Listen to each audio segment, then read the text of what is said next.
We'll start with the prayer.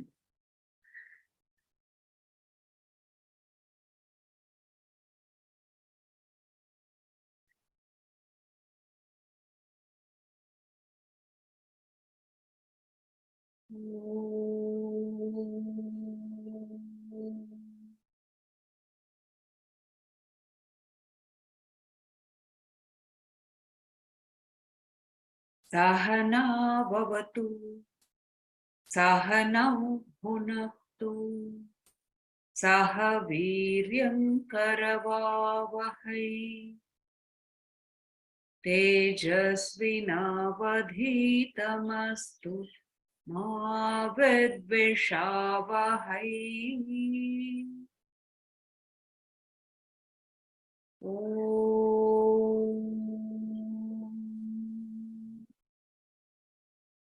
Shanti, Shanti, Shanti.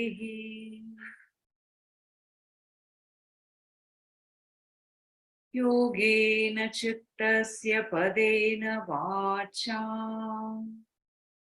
malam sharirasya cha vaidyakena yopakarottam pravaram munina patanjalam pranjaliranatosmi. Abahu purushakaram shankha chakrasidharinam sahasra purushan shvetam sahasra shirasam shvetam pranamami patanjalam Shrimate Anantaya Nagarajaya Namo Namaha. Shri Krishna Vagishayatishwarabhyam Samprapta Chakrankana Bhashya Saram Srinutnarangendra Yatau Samarpitasvam Shri Krishna Maryam Guruvaryamide Virodhe Kartike Mase Shatatara Krutodayam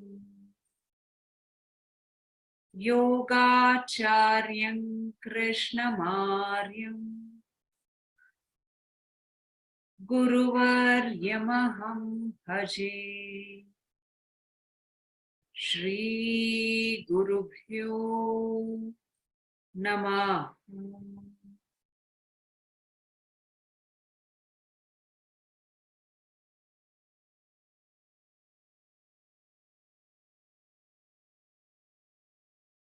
Please continue to sit with your back erect. Bring your chin down, relax your shoulders. Bring your awareness to your breathing.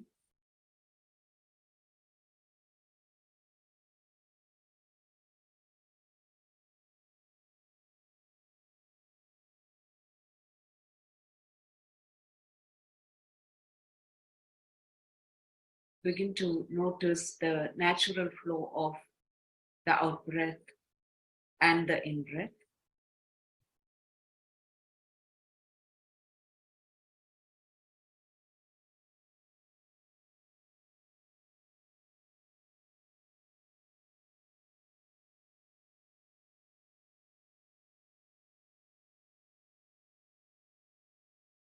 Slowly begin to deepen your awareness of the breath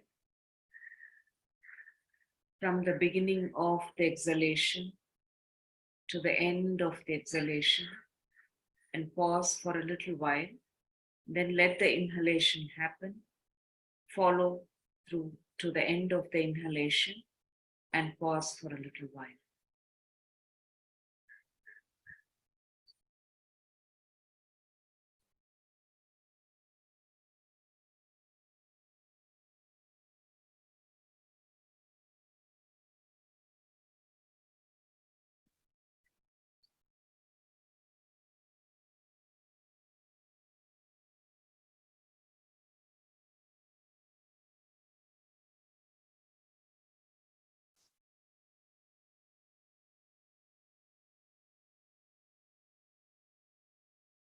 Empty yourself completely of all the distractions, all the preoccupations of the mind with each exhalation. Pause in that emptiness for a little while, maybe 2 or 3 seconds. Feel that emptiness, feel that stillness, and then fill yourself up with the present moment, fully becoming alive and awake to everything that is arising right now. And then be full of that for a little while, just a couple of seconds. And then start exhaling and emptying again.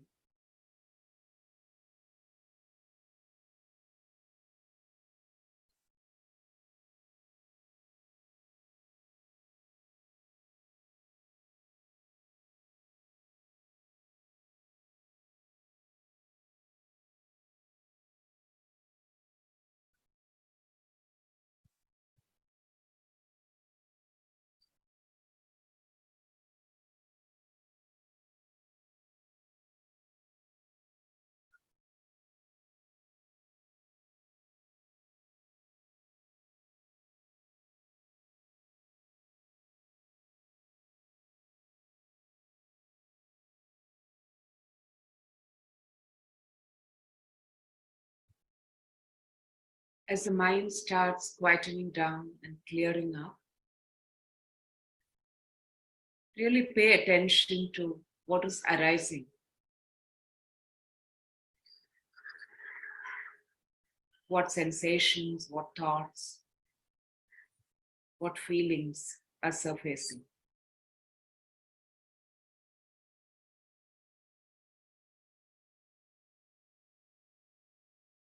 And with each exhalation, continue to empty the mind.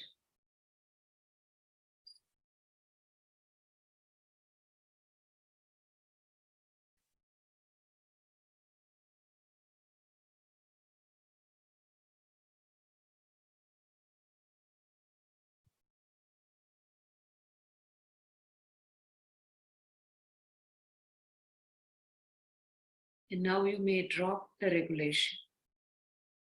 Come back to the natural breath.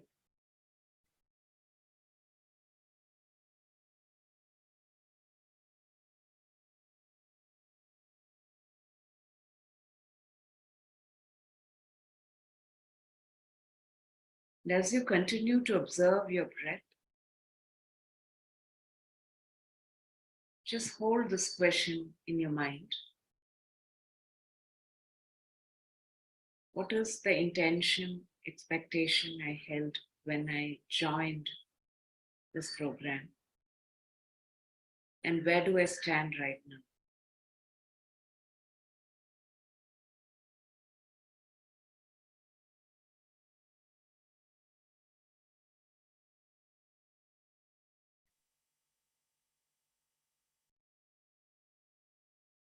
Just ask this question and stay silent.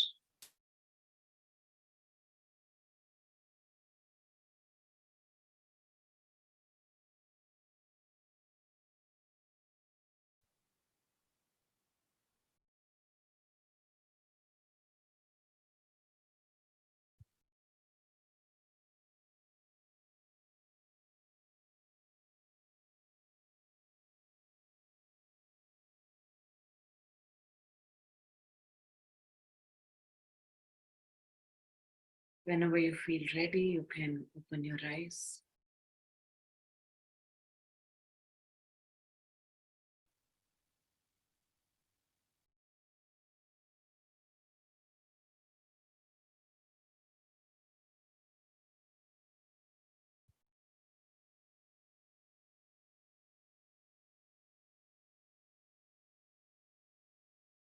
I don't know whether you remember when we started this journey 11 weeks ago. Did you have any particular expectation or intention that you had set for yourself? Expectation from the program, intention for yourself. And you remember that. And where are you right now with it? Just put down your thoughts in the chat box.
Even if you just want to put down a few words, just a phrase, that will be fine. You don't have to write very elaborate.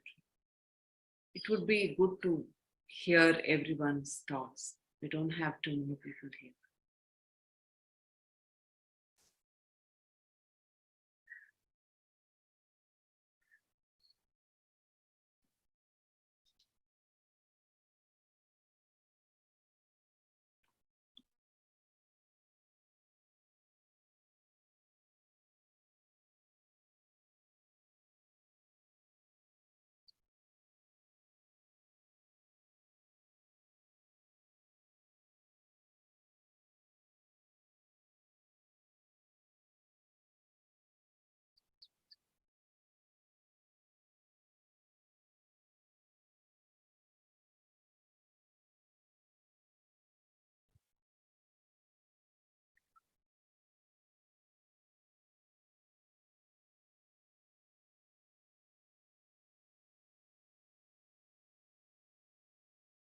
Lekha, would you be able to read out what people have shared?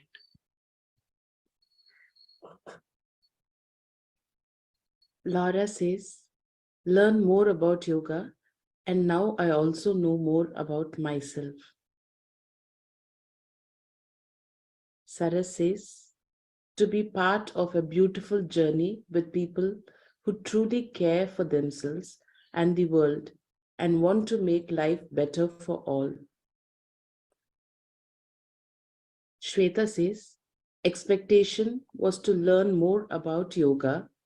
Intention for myself was to deepen my sadhana and awareness. Richa says, I had a lot of confusion in my mind and many questions. I still have questions, but I'm calmer now. I have started feeling that discipline is the beginning. There is hope that I can find answers and solutions. Jennifer says, I cannot recall a specific intention or set expectation. I worked with you in Yoga4Unity in 2022 and recalled feeling committed. I think now I joined because sadhana supports the journey I am on now and goes very much deeper than asanas. Shobha says, I became more aware of myself and my breath and tried to connect to it throughout the day. Practicing is I think Swadhyaya. Practicing is Swadhyaya, Tapas, and Ishvara Pranidhana. Dhanashri says, I came to improve my understanding of yoga. Earlier, I never used to pay attention to thoughts during my asana practice. Now my breath, thoughts, postures are getting integrated, feeling energy in me. Manika Vasagam says, deep understanding on further and really inspired on Sister Saraswati's presentation and still retain this class. Selvakumar says, thoughts reducing slowly. Rupali says, there was no specific intention, just a sense of curiosity. The curiosity has just grown deeper now. Wonderful. Beautiful sharing. So when most people come to yoga, we come with a certain curiosity about learning what it is, right? We have a sense of, okay, yoga will keep me healthy and happy and stress-free and help me relax better, sleep better. My pains will come down or I can digest better, whatever. There is some expectation of how it can impact our health. But there is also this curiosity about what is it really, right? But as you go into it, you begin to see that yoga is all about us. It's just a mirror. That's why it's called a darshanam. It helps me to see myself more and more clearly. And then you would wonder, I know myself. How can I not know myself? In fact, I know everything around me. I know people around me. But then you actually discover that you don't know. What you have been thinking you know is just an illusion. It's just a kind of a projection of our own mind. And each time you go deeper, you discover the reality at a greater depth with more clarity. Oh, this is what I thought, but now this is what I see as the reality. Yeah. Whether it's about myself or the people or situations or my actions or my responses, yoga simply helps you to turn your mind inward, okay, and start looking at yourself. And the whole process is about cleaning the mirror. The mirror is our mind and all our faculties, including our body, because if the body is not in good shape, I'm not saying physical shape, it's not in good uh, health, then that becomes a major preoccupation and distraction and disturbance, right? So, keeping the body healthy, purifying the senses, purifying the mind, so that one can see oneself, one can see the world, one can see one's relationship, one's actions more and more clearly. And through that, to take responsibility. Like somebody said, it is a discipline. It is a discipline of learning how to look inward and stay on that path. It does not mean that you cut yourself off from the world, but you learn to engage better with that clarity, that inner strength, stability within. Now, as we discover that, we also discover, which can be very disturbing, and it does disturb us a lot, that, oh my God, I am actually moving in a direction that is so antithetical to you, right? I am so distracted. I am not able to keep my focus on one thing for more than a few seconds, like I was mentioning in one of the sessions. Our attention span is less than a goldfish. Goldfish attention span is 8 seconds. Human beings has become 7.5 seconds. That's what they say through research. Okay. So it's getting worse and worse because now I don't think we ever had the cell phone such a important part of our being even 10 years ago, right? It's now like Karna's Kavacha and Kundala. It is all the time with us. And it is a real, I mean, it is useful as a gadget. It helps us to communicate, but does it really help us? Are we really communicating? Are we really listening? Are we really understanding with these external devices? Or is it putting us into a space of a lot of illusion about how we are able to connect better, how we are able to understand things better? And so the more the mind moves outward and the more it is having a very distracted, choppy kind of attention, the reality is also fragmented. Yeah, we are not seeing reality as it is. We are actually seeing a very distorted version of the reality.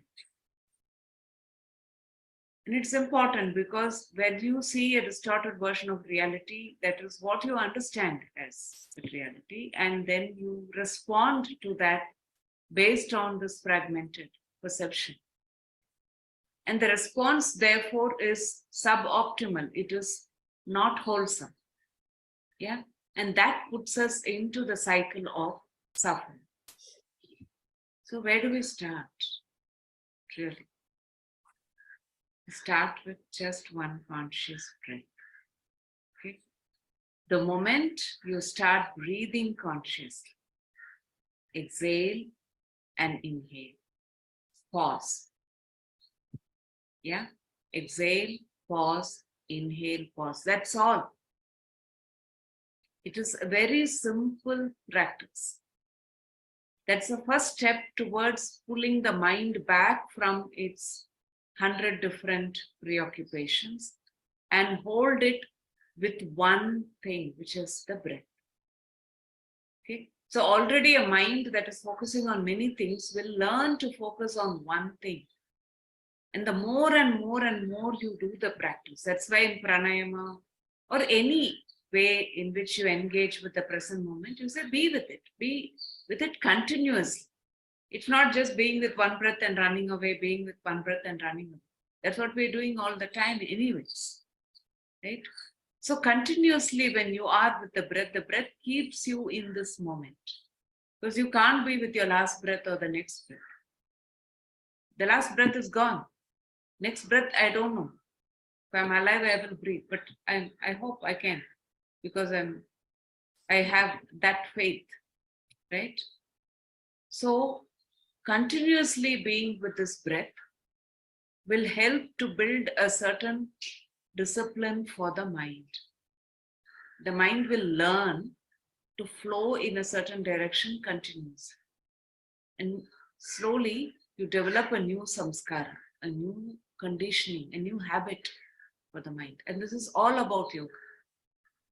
From a distracted or a dull, dispersed mind, you're training it to become one-pointed. When I say one-pointed, it's not one point, one direction. You're bringing it into this moment more and more and more, so that it gets disconnected from the past and the future. If I am in the moment, fully present, there is not much of suffering. Yeah. It's only when I think about my past or my future that all the anxiety builds and the pain and the depression and the memories that can completely derail us. So this brings us to the question about inner transformation. Because this is what yoga promises. It's not simply about having a fit and healthy body. It's not simply breathing and breathing out and holding your breath for 1 minute, right? It is really about transformation at all levels. How the body transforms, how the body learns ways to take what is nourishing, what is wholesome, and reject what is not. So you develop that sensitivity in your body. Your senses become purified. When the sense organs get purified of excess of rajas and tamas, they will not pull you in the direction of feeding or consuming something which is not wholesome, which is not healthy food. They will pull away from that naturally. Yeah. Even if you're very hungry, you will not choose food which is unhealthy. That only happens when the sense organs have been sufficiently purified of excess of rajas and excess of tamas. Tamas is indulgence, okay, unawareness, dullness, heaviness, which further promotes dullness and heaviness and unawareness. Rajas is compulsive action. Before I think whether I want it or not, I have already grabbed it and taken it. Yeah. So when sattva dominates the sense organs, there is clarity. The sense organs naturally gravitate towards that which is wholesome, that which is enlivening, that which is healthy, and move away from that which is unhealthy. And as you continue to purify the mind, it becomes more and more a container to hold the present moment. Okay, it's cleaned off the past experiences, memories, pain, anger, frustration, whatever we have held for a long time. And it will also prepare the mind for the future. Because you can only do so much about the present moment, in the present moment. Whatever we are experiencing now is action from the past. That is leaving behind a certain fruit, a residue. And I have to deal with this present moment. I cannot run away from it. But what I can do right now is my preparation for the future. By not running into the future, but being in the moment, I discover how can I take care of myself so that my future is better. Heyam, Dukkham, Anagatam. That's what Yoga Sutra says. Avoid the suffering that is yet to come. Prevention is better than cure. Simple. Yeah. So a lot of times, we don't know because we start our yoga practice with some idea of I want this, I want that. And it's not a bad starting point. You want better health, you want to get rid of your pain, you want a calmer mind, you want a healthier body. Very valid reasons to start practice. But as you do the practice, as you deepen it, we never know what we have prevented. Okay? We keep thinking, oh, I didn't get this, I didn't lose enough weight, my hair is still graying, it is not becoming dark, I am still having wrinkles. Yeah, I still have some knee pain, I still have some shoulder pain. But we don't know what we have actually prevented by doing the practice very, very regularly and deepening it and deepening it. That's a very important idea because when you don't know what you have prevented, sometimes it is easier for you to assume that I wanted this, I'm not getting enough of that, so I can give it up. Yeah. So what is transformation? What is this inner transformation we are looking at? So when I started practicing yoga and studying the Yoga Sutra, transformation was all about samadhi. Okay. Like I get into the state where even myself, Swarupa Shunyamiva, my idea of myself identity, identification of who I am will drop away. And I'm constantly looking, when will it drop, when will it drop? Who's looking? The same self. Yeah. When will I get rid of my ego? When will I kill my ego? All these fantastic ideas. And who's asking all this? The same ego. Right? So I'm looking for something. And I think, okay, if I achieve that samadhi or that nirodha state, maybe I will have a halo around my head. Maybe people will think I'm something special. Yeah. Then you slowly start discovering what is the self-transformation all about. Small things, small changes. So if I were like, I remember when I used to travel 10 years, 15 years ago, and when I'm hungry and I'm at an airport, and I look at all the food, and it is not food, it is some food-like substance, most of it. Yeah. I would just eat what I get because I want to eat, I want to satisfy my hunger. But now I say, okay, I have to prepare for my travel. Maybe I'll carry something that is healthier and I can eat it and I don't have to move towards food that is not even food.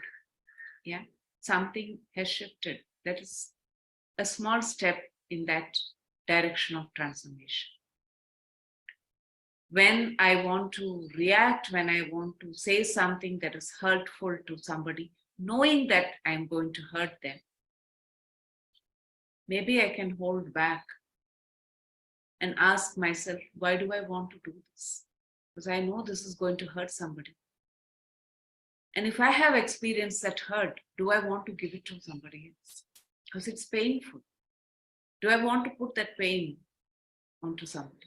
I can at least hold myself. Sometimes I still, in spite of that, will do it. But maybe that has come down a great deal. Yeah. That is a small step of transformation. So these are tiny, tiny drops, that can slowly become a stream, that becomes a river. And that river has the power to carry me towards the ocean. That ocean is this highest truth. Yeah. Slowly, I recognize that as my practice deepens, as the discipline gets better and better, then whatever I experience is simply a signpost of the direction that I'm moving in. I don't have to hold on to that. I can experience that, quench my thirst at that point, and then continue to flow.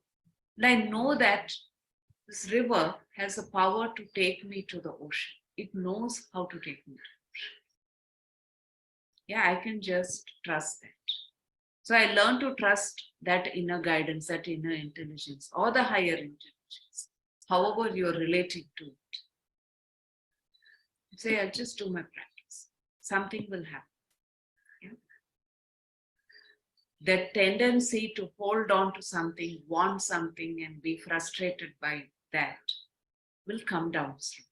And that is also an indication that the mind is getting more and more clear.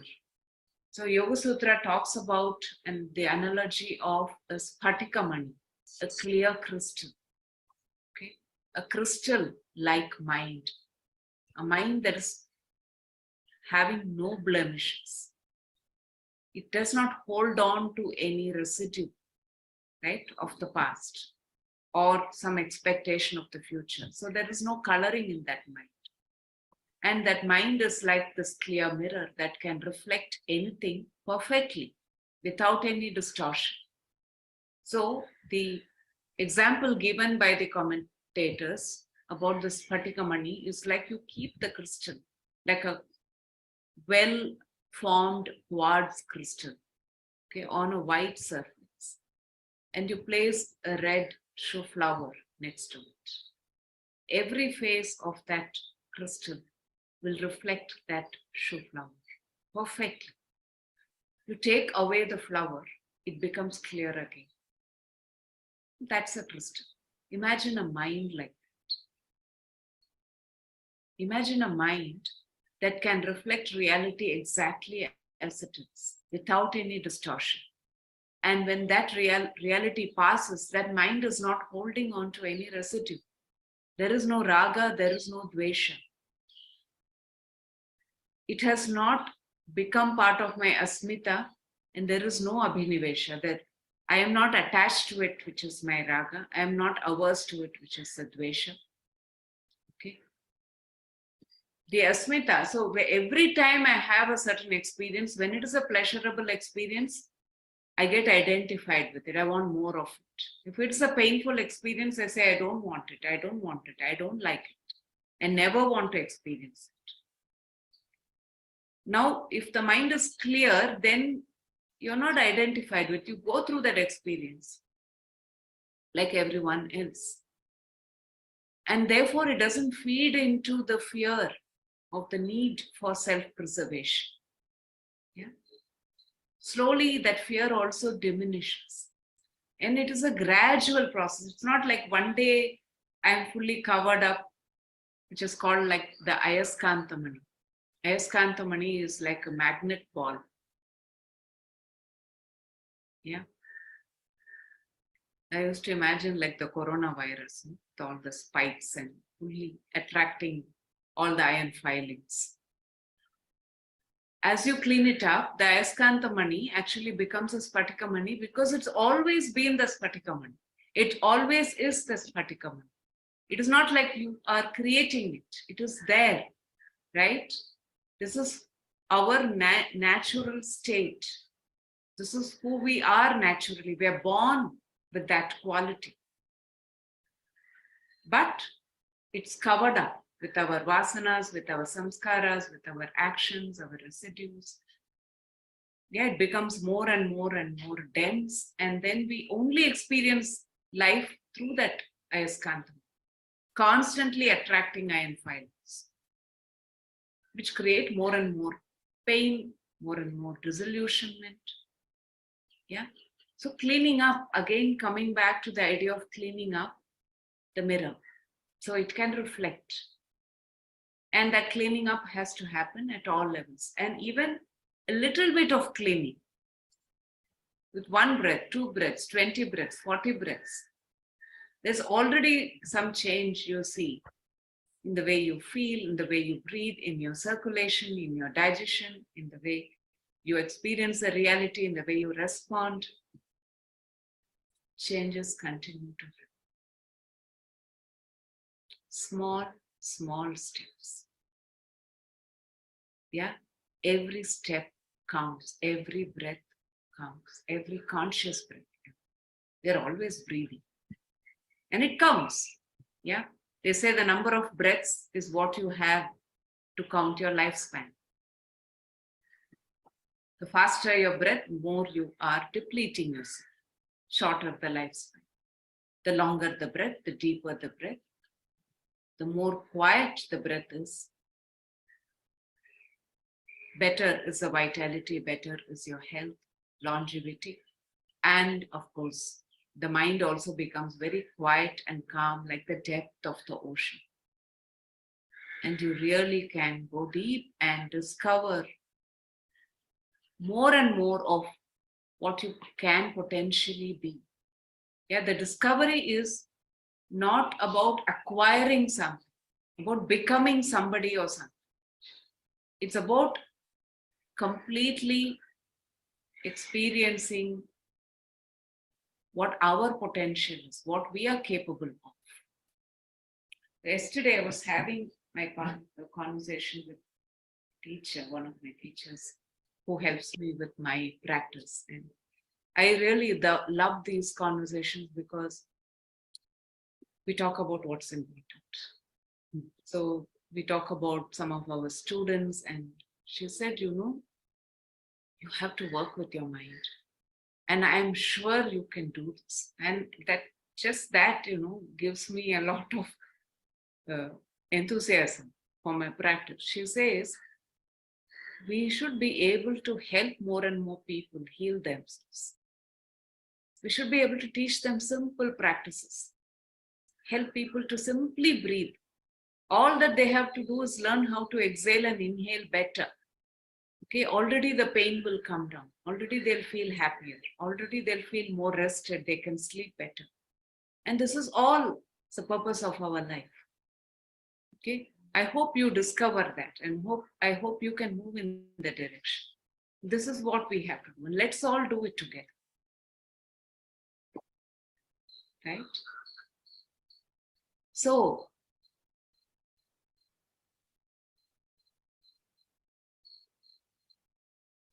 coming back to the idea of transformation.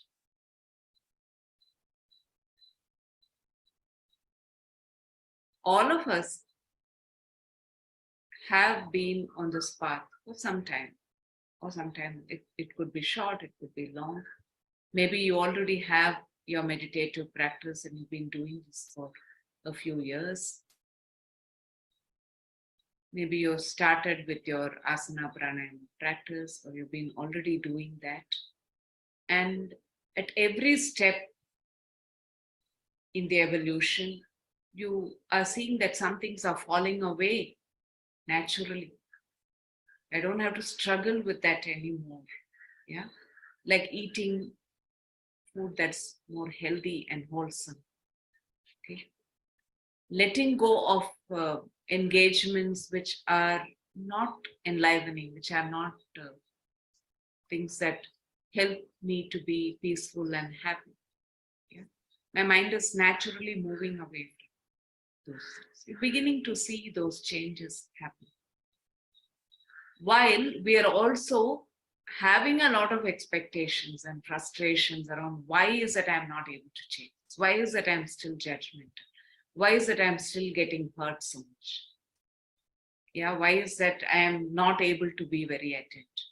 We still have all that. We see this is where we are, okay? And then this is where we want to be. That's a certain idea of who we want to be, or where we want to be, or how we want to be, right? There's a gap. There's always a gap, right?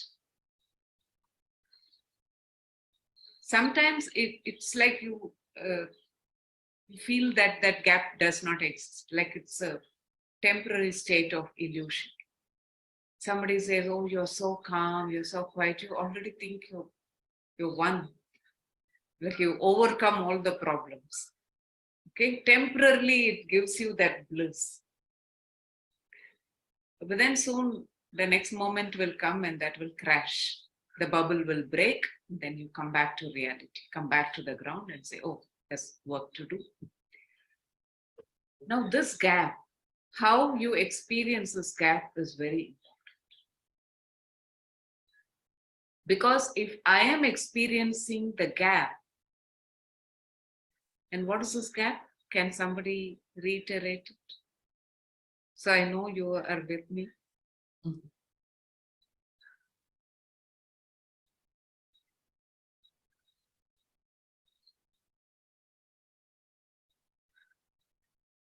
You can unmute and talk, Shweta.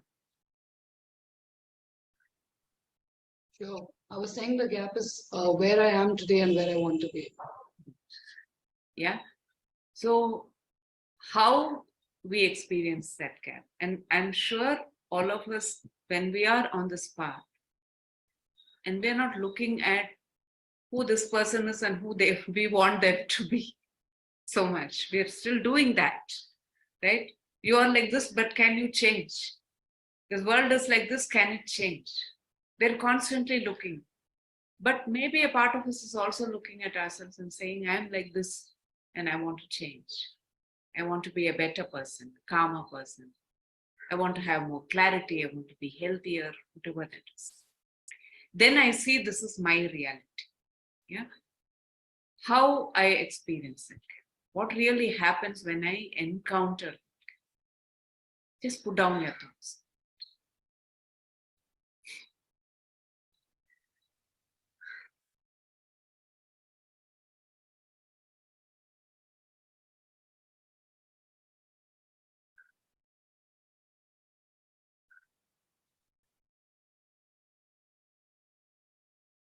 We get troubled, we get disappointed. I often feel frustrated. I become sometimes more judgmental. I'm thinking I am so judgmental. Then the moment I think I'm so judgmental, I have become already more judgmental. Yeah, I get stressed. Sometimes I just want to give up. Say, what is the point? I've been practicing for so long, still I'm like this. And then people also reinforce that. Oh, you're supposed to be practicing yoga, you're so mindless, you get so angry. You know. So then again we think something is really wrong.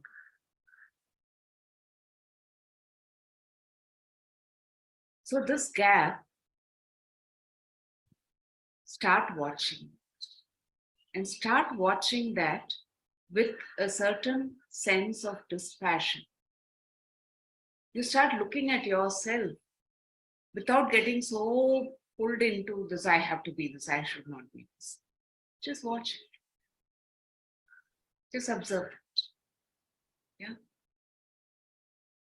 Because when I learn to do that, when I learn to watch that gap from a quieter space and just watch it for what it is, it will give me a certain direction because it shows me where I need to work.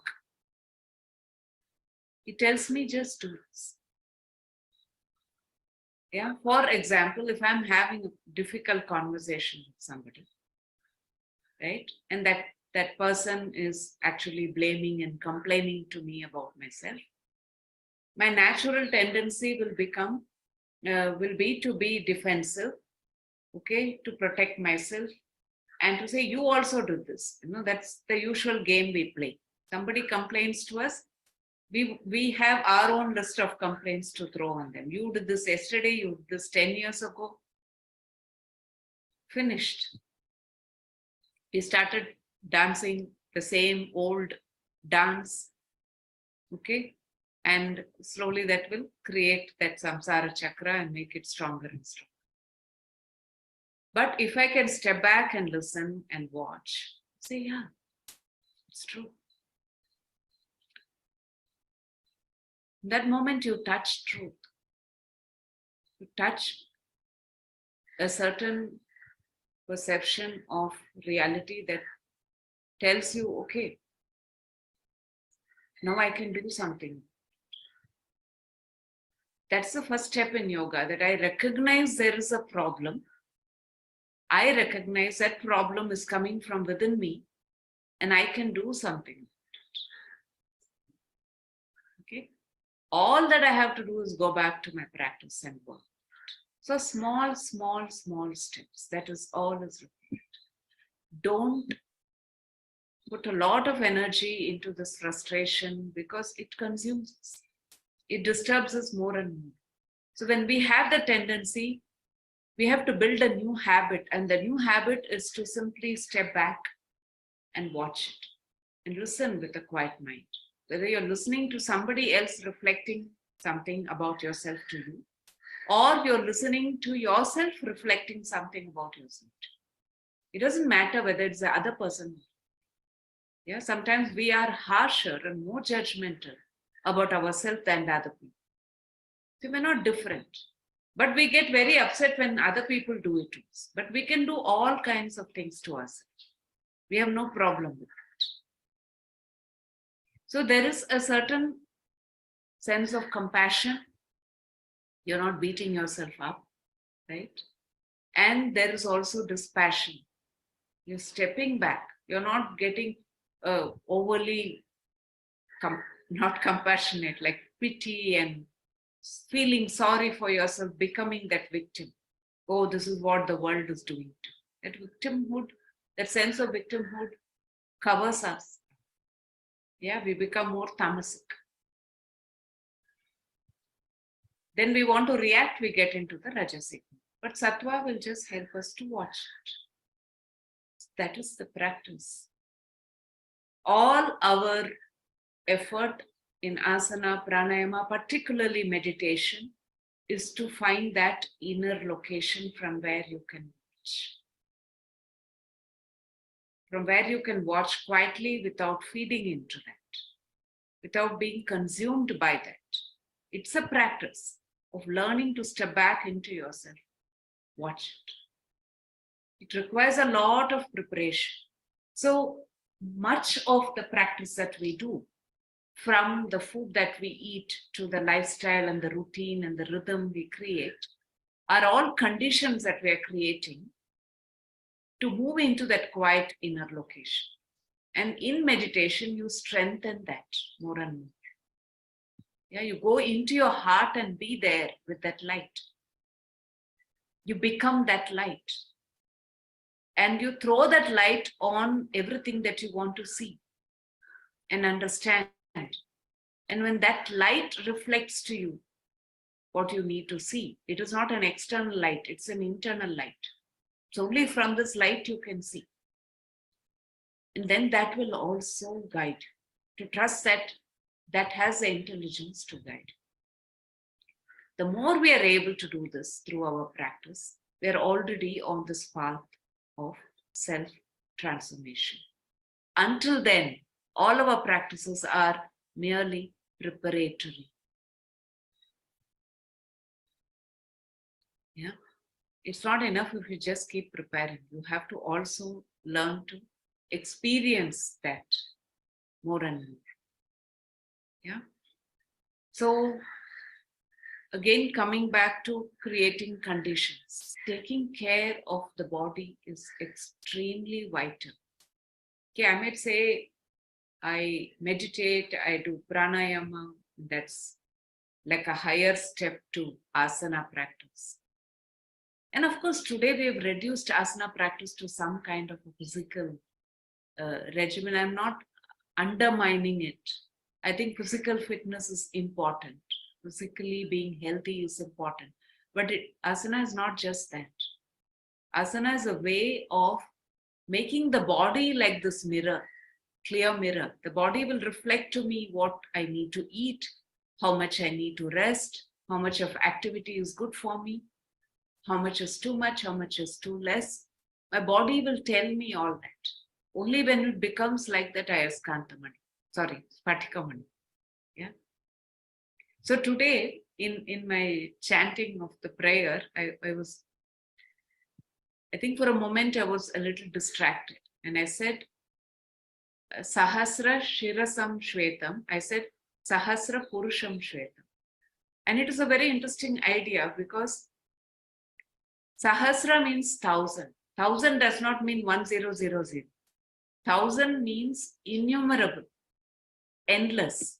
You can put as many zeros at the end. Purusham, humanity, the entire humanity. Shvetam, Sattva.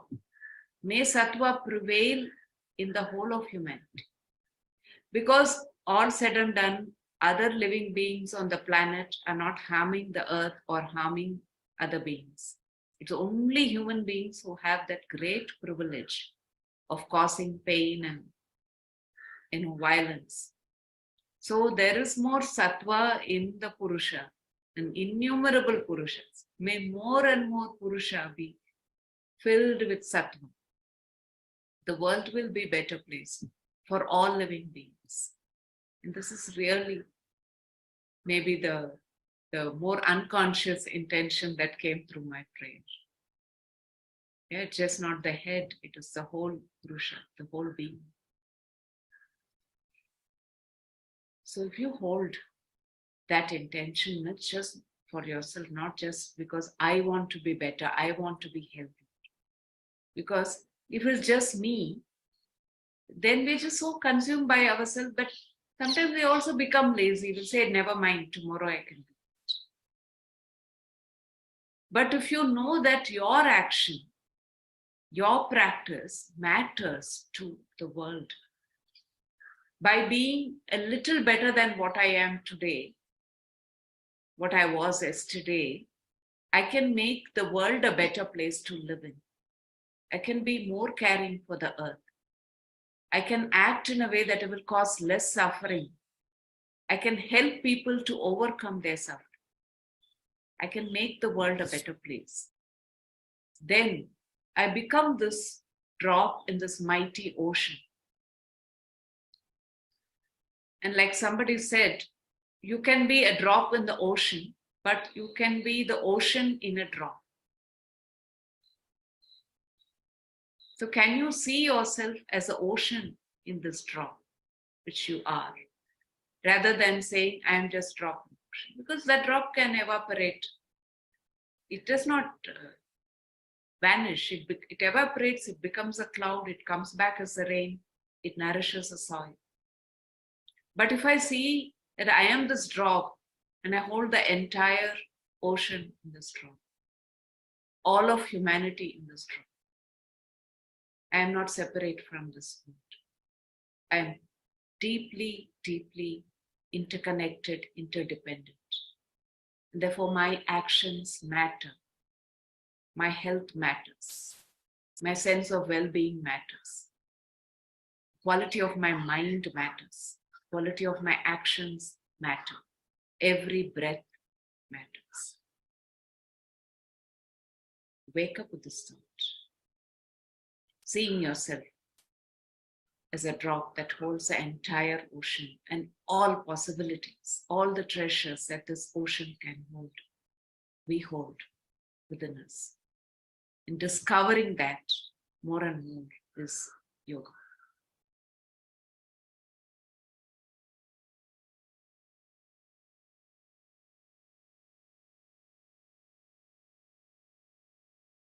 Okay, so what we will do is we'll do a short practice with this, holding this thought that everything that I'm doing with myself as my practice, as a lifestyle practice, right, is to make my life better and through that make the world a better place to live. So I would like you to visualize yourself holding this little seedling within you and nourish it and let it grow. The little plant that we need to continuously water and replenish. Yeah, provide the right kind of conditions, the Shraddha within you, the faith, the conviction within you. So see it grow little by little by little and expand. And we'll do a practice that actually can connect you to that feeling of expansion and opening up to light, receiving the light and becoming that light. Okay, so Bindya will demonstrate. Just take 2 minutes for yourself to prepare. Maybe you need to just move a little bit, come to your mat. Just take 2 minutes and then come to your mat. We'll start the practice.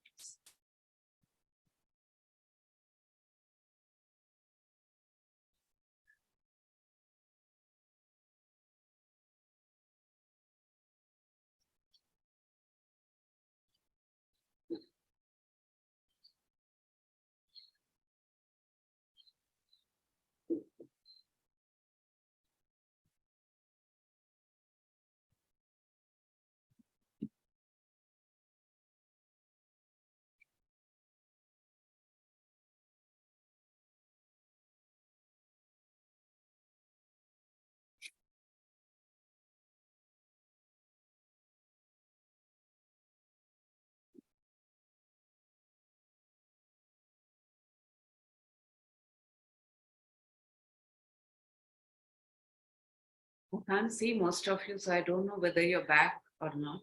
If you can keep your videos open, or you can just put a thumbs up or something so I know you're there. You're ready.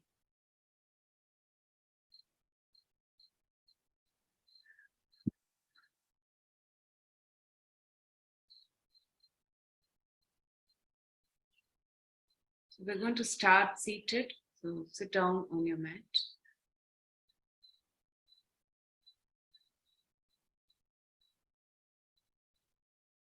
Can the others actually have a show of hand if you're not there with your video on? Thank you. 1, 2, 3, 4, 5.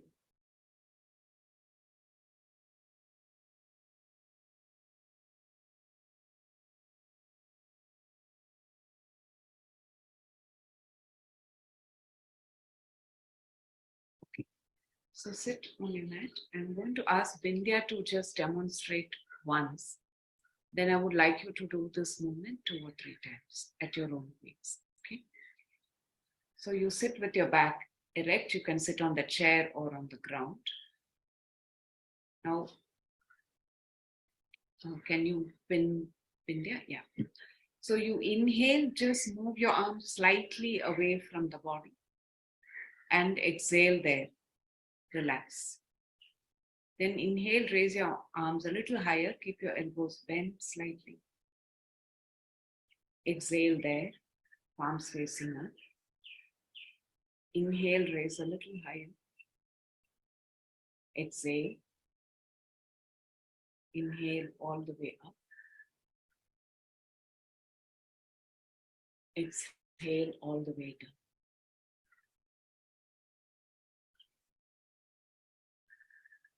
Okay. So do this 2 more times at your own pace. So take 3 or 4 steps to move into the final posture. You can do it with your eyes closed.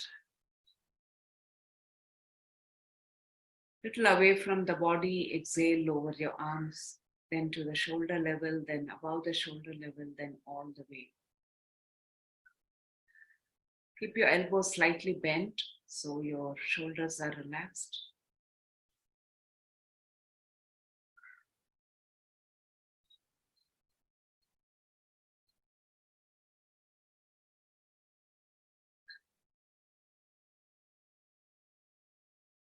Visualize this little seedling growing, expanding itself, reaching up to light as you do this.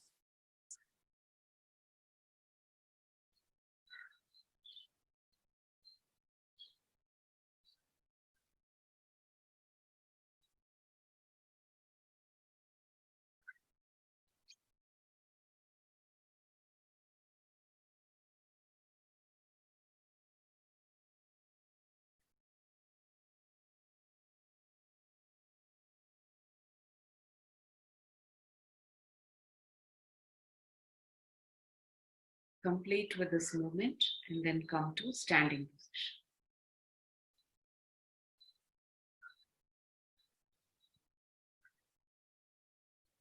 So in standing with your feet together or slightly apart, you try this 2 times with your eyes open and 2 times with your eyes closed. So the same movement. Inhale, move the arms slightly away from the body.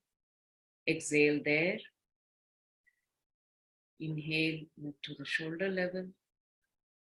Exhale there. Inhale higher. Exhale fully. Inhale all the way up, raising your head, looking up. Exhale, slowly lower your arms. Remember to pause after the exhalation and the inhalation. Repeat this once more with your eyes open, and then do 2 times with your eyes closed, with the visualization of the plant growing, expanding, opening up to light.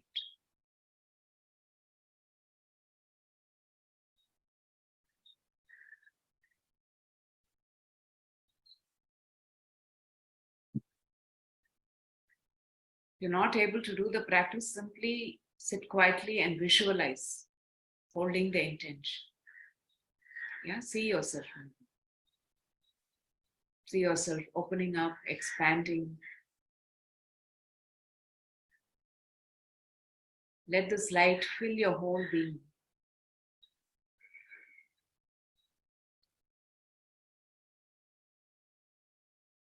Once you complete 4 times, lie down.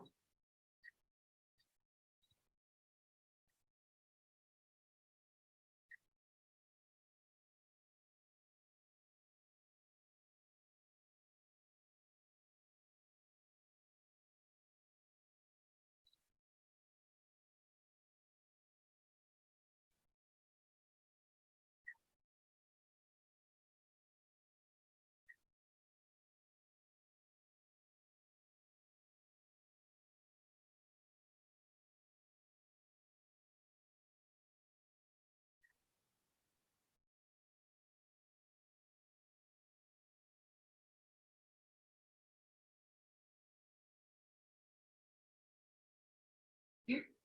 Complete with this movement. Can you lie down on your mat with your legs bent?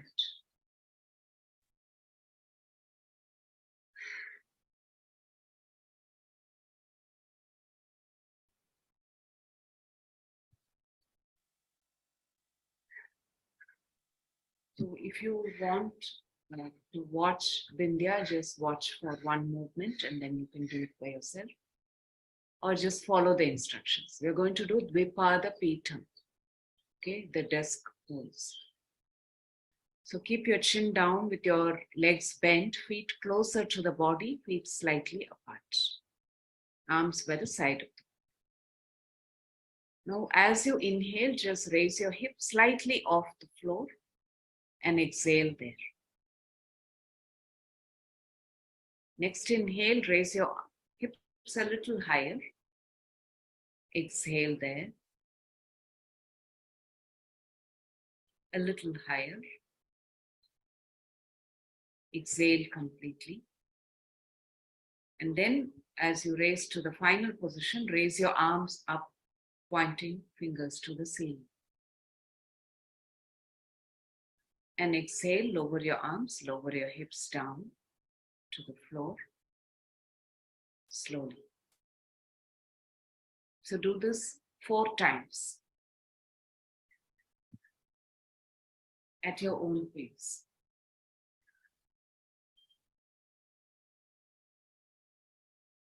It's like that little seedling breaking the earth and coming out, full of energy, vibrant, and slowly, slowly moving towards light, opening up.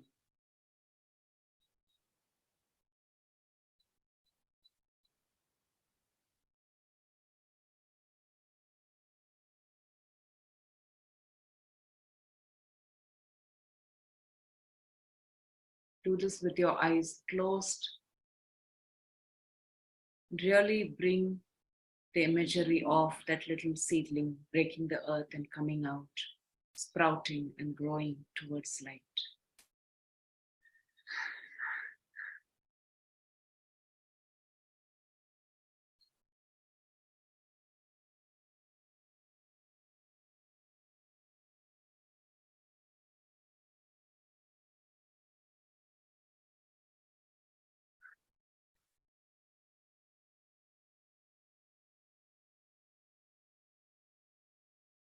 Once you complete 4 times, stretch your legs and rest.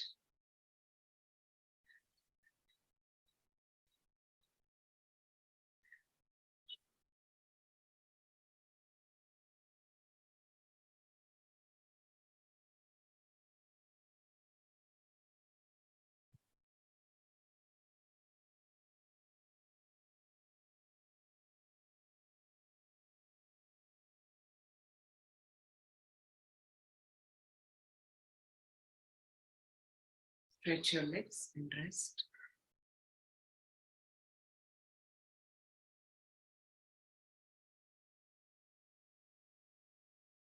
Take your focus back into your heart, into the very quiet space from where you can watch yourself. You can observe your breath. You can observe whatever is arising in the mind.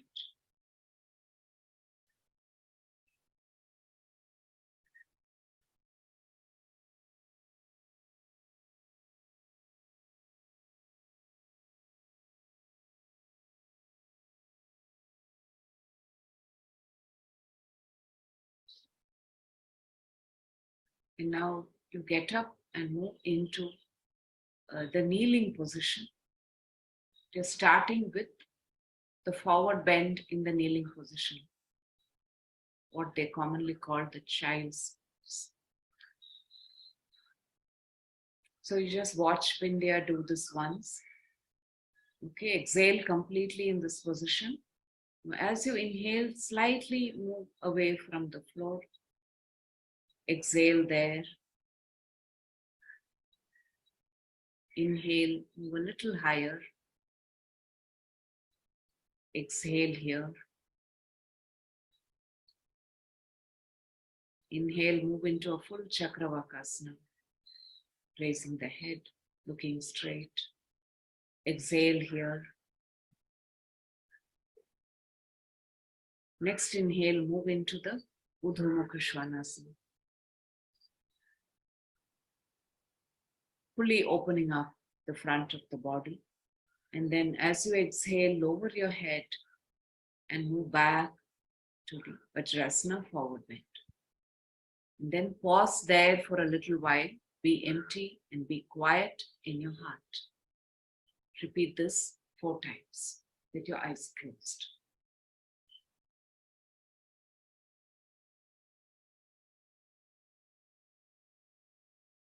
Again, visualize that little seedling coming up, breaking the earth, opening up, and fully becoming that light.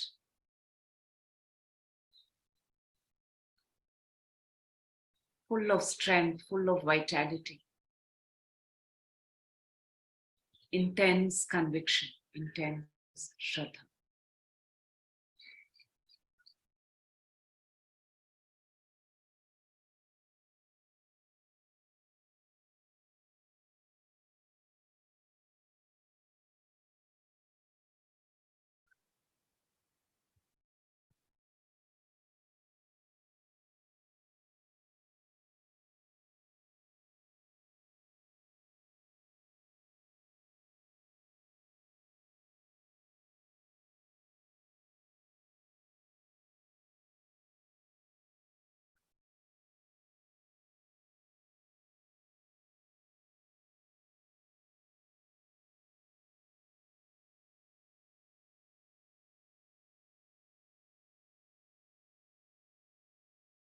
Once you complete, just sit up, sit quietly for a couple of minutes, focusing on the heart.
Whenever you're ready, you can open your eyes.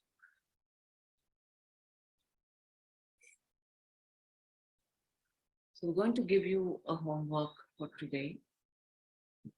Okay.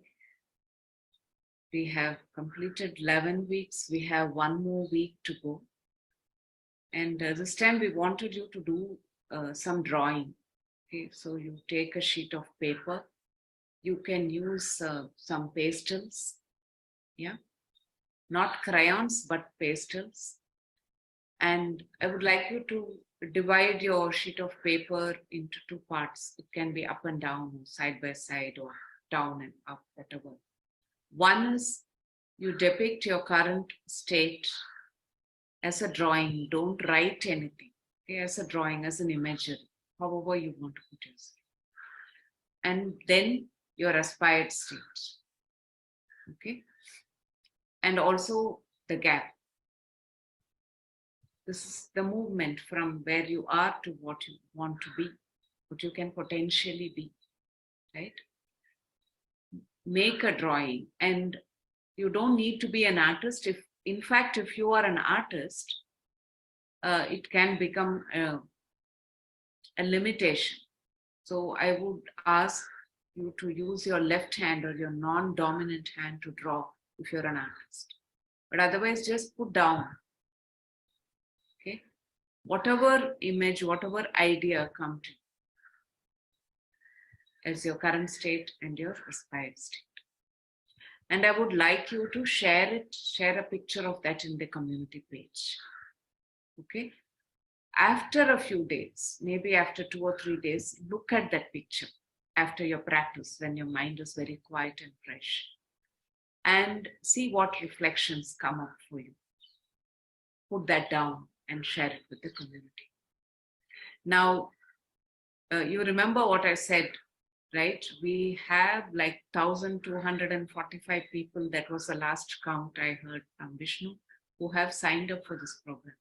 I don't know how many people even watched one recording or was there for one live session. But many of you have been there in this journey throughout these 11 weeks. Yeah. So what you share will be very valuable for others. You might be able to share that amritam or that little nectar that you have experienced of yoga with so many more people. Yeah. So remember, you can be a drop in the ocean, or you can be the drop that holds the entire ocean.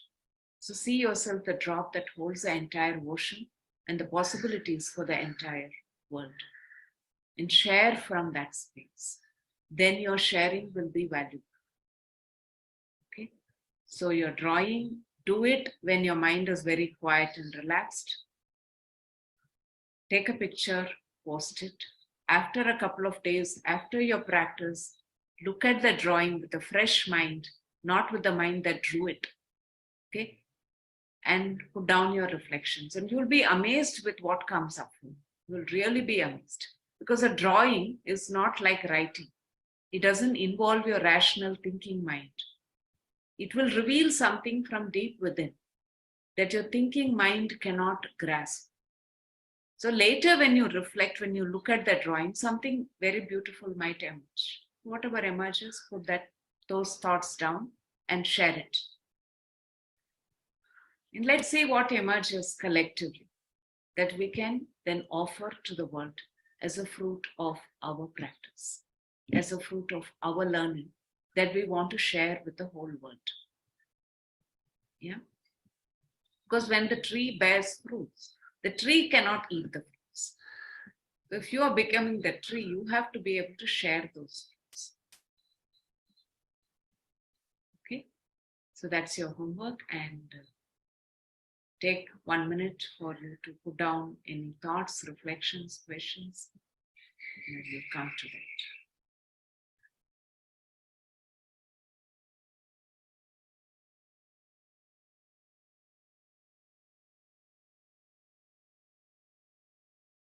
Hi. Hello, Claudia. Seen you after a long time. Hi. No, your name is different, right?